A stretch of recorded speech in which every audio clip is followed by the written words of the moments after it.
मैं दिनेश कुमार, आप सबका स्वागत है न्यूज़ टाइम में। चाइना ने ताइवान के साथ बिगड़ते हुए संबंधों पर स्टेटमेंट दिया है। बड़ा स्टेटमेंट है कि दोनों के संबंध बहुत ग्रिम हो चुके हैं और अब इसका यूनिफिकेशन हो जाना चाहिए।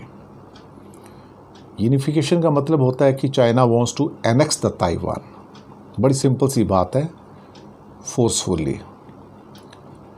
उसका एक ही रीज़न है कि चाइना के पास सेमीकंडक्टर पावर है जो चाइना के पास नहीं है।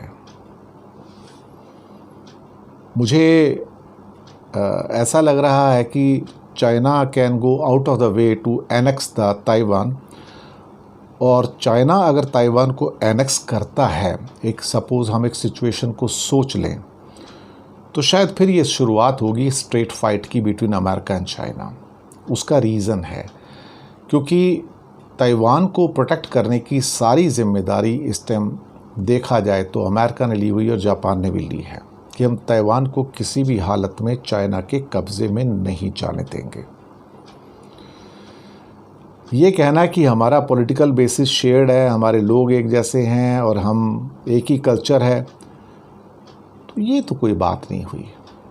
ये कोई रीज़न नहीं है कि आप किसी कंट्री को अपने कंट्री में मिला लोगे। ताइवान इंडिपेंडेंट कंट्री है और आज का नहीं है, बहुत लंबे टाइम से है, और देखा जाए तो उसकी पर कैपिटा इनकम भी चाइना की पर कैपिटा इनकम से कई गुना ज़्यादा है मैं बताऊँ। और ताइवान कई मामलों में बहुत ज़्यादा एडवांस कंट्री है, इवन चाइना की टेक्नोलॉजी के मुकाबले भी।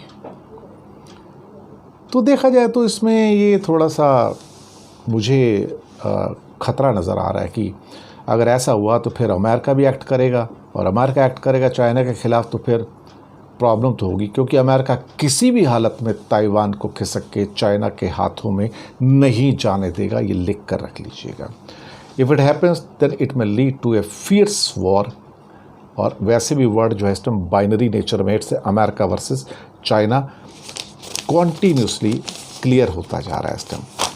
लेकिन incidentally, China still militarily is not as strong as America is.